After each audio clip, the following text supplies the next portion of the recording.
It was a humid South Carolina summer day, and Kate and Ken were planning on enjoying the surf at Folly Beach, a 7-mile-long barrier reef located just 8 miles from downtown Charleston, when Ken received a call from his law office concerning an important meeting. Kate wondered if the meeting had anything to do with her father's accident and his vacated position as head of the firm. The past 4 months were hazy, for she was still reeling from the car accident that took both the lives of her mother and father. She wondered if the meeting was about naming a new partner and if Ken was the associate to be tapped.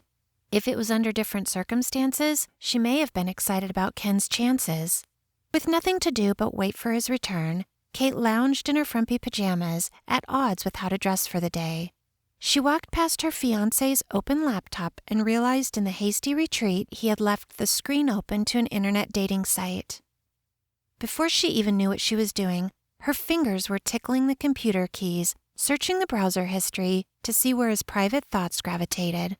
Within minutes, her romantic notions about the relationship were shattered.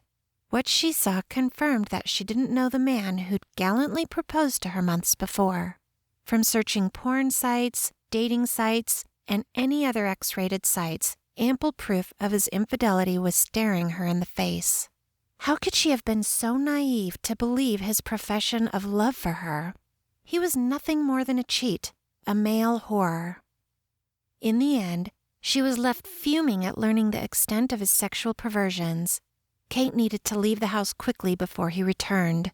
He seldom went to the office on the weekends, and he probably wouldn't be gone long. On second thought, she decided that she wouldn't have peace or closure until she confronted him. Blast this temper she had inherited. She'd explode if she didn't gain release from this gut-wrenching pain. She didn't have to wait long before he returned, strutting through the door as if he owned the world. "Kate, I just made partner," he said. "Well, that's great. Now you can afford even more sexual stimulation," she said. "What do you mean?" Ken asked. "I think you know," Kate said. Pointing at the computer screen, she said, "I guess I was just the fast track for your making law partner. Congratulations." "Kate, I didn't cover up my activities on the computer because I didn't think I did anything wrong.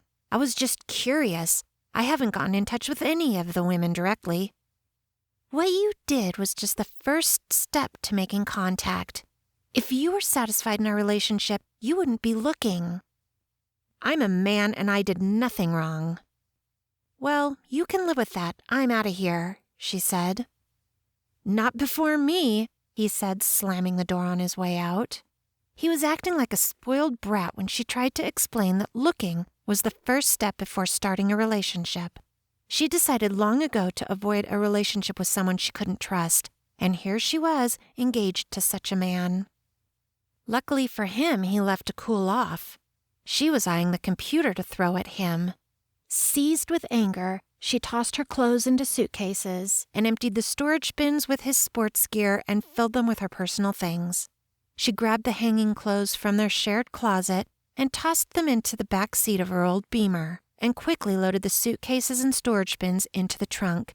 She was going to make it easy for him to move on with his life and sign up on all the dating websites and meet lots of women. Kate wanted to vacate the city before Ken returned. She owned the perfect place where Ken would never find her. Silly him.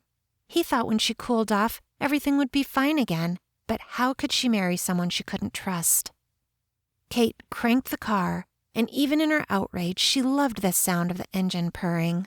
That was part of the reason she had turned down her dad's offer for a new one. She loved this car and wanted to buy a new one when she was good and ready and could afford it with her own paycheck. Slowly descending the driveway into the narrow cobblestone street, she easily steered the car and headed for the seacoast of Northwest Florida. She had quickly mapped and printed the directions to her late grandmother Leah's Seagrove plantation in Genoa, Florida. She needed somewhere safe to gather her thoughts and find peace from the recent upheavals and losses in her life. Monday, she'd call her boss at the ad agency to let him know she wouldn't be returning to the office. He probably expected it anyway, since she had missed weeks of work after the tragic deaths of her parents.